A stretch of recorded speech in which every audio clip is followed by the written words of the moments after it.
Antonoff makes music with Taylor Swift and lives with Lena Dunham. Of course, the rock star is incredibly hardworking and ridiculously talented. His path to stardom, unconventional, to say the least. And he says it included struggles with anxiety and depression.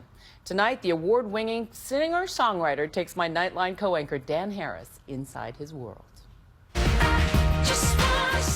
He's the man behind the inescapable Sarah Bareilles song, Brave. Some nights I stay up. He's also behind monster hits from the band Fun, for whom he plays guitar, and also co-wrote both Some Nights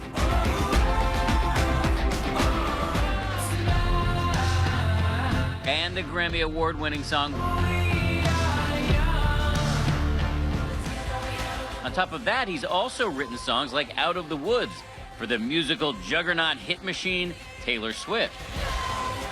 And now, Jack Antonoff is stepping out on his own with a new band called Bleachers and an insanely catchy song called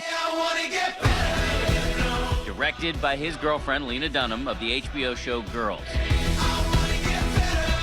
His improbable rampage through the American Top 40 all began here. I made the entire Bleachers album in this room. In his childhood bedroom at his parents' house in suburban New Jersey, where he lived until a year and a half ago.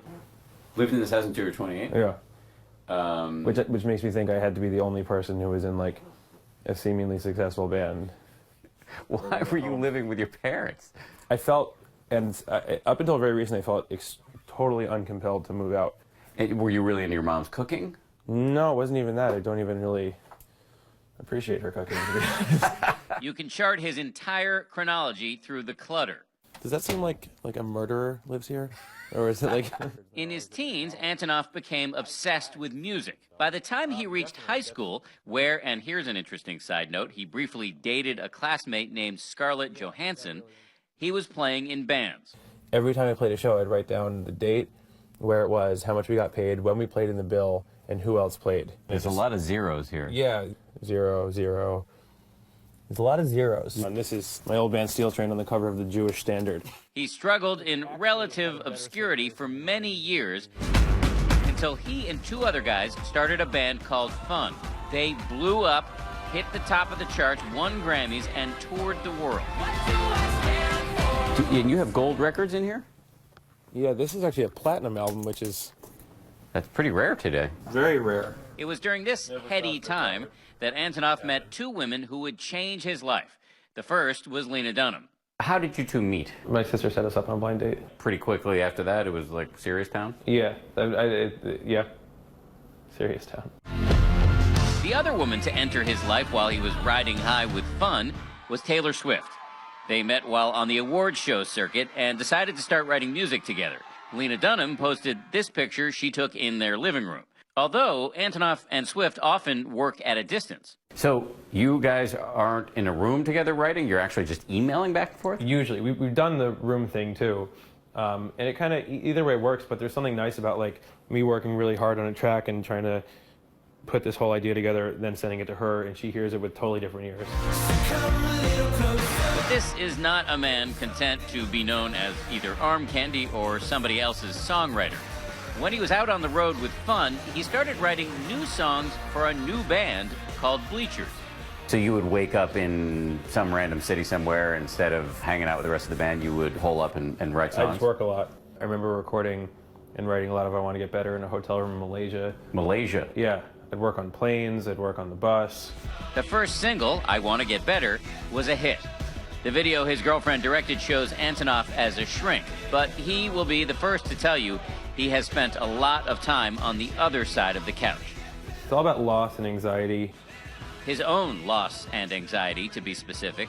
When he was 18, in rapid succession, 9/11 happened, his sister died of cancer, and his cousin died while fighting in Iraq. My whole world just, like, felt very closed and very much like anything horrible was possible. You know, anytime you get on a plane, you think it's going to crash. Anytime you're in a car, you think it's going to crash. You think everyone you know is going to die. And to this day, of like very intense anxiety and depression.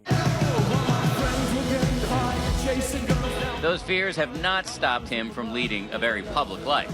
We joined him on the road with Bleachers at a sold-out show in Boston. For Antonoff, most of the last 15 years has been spent on the road, and he admits this takes a toll on his relationship. When we went backstage, Antonoff tried to explain why he can't stop. Touring's hard. I don't not understand when people walk away. It's not for me. At this point, after 15 years, it's just a huge part of my life. Like, for better or worse, I just have to be on tour for some portion of the year. But it's not easy on the people you love, and I understand when people look at this life and think this isn't sustainable. Back at home, he invited us into his new studio, a sort of private lab where he concocts his hits. It's kind of all about just like finding cool sounds. It's got a mad scientist feel to it. That's cool. Like, I feel like seeing where it fits. Like. And right in front of our eyes, he went into a zone and started making a new song, seemingly out of thin air. I'm like, that is probably gonna sound awesome in there. It's pretty cool. So are we potentially witnessing the germs of your next big song? Yeah, because this is actually ending up way cooler than if I usually just try to do something in front of someone. He even let a middle-aged reporter throw in a few suggestions. Can I get a songwriter credit on this? Yeah, definitely.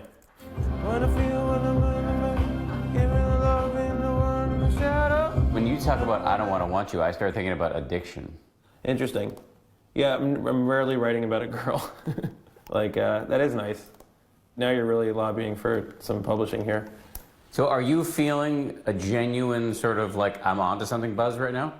Yeah, this is a cool song. Jungle of Desire. I'll pay you if that works out. I have to say, it is so impressive. 30 minutes ago, you had a laugh, and now you have a song. That's what's cool about this stuff is like that track could end up being a Bleacher song. I could show it to someone else and they could love it. Whether or not this song ever sees the light of day, it is a reasonably safe bet that the hits will keep coming, and they will likely continue to be both intensely catchy and personal. As Antonoff likes to say, pop music is at its most brilliant when it makes you both dance and cry.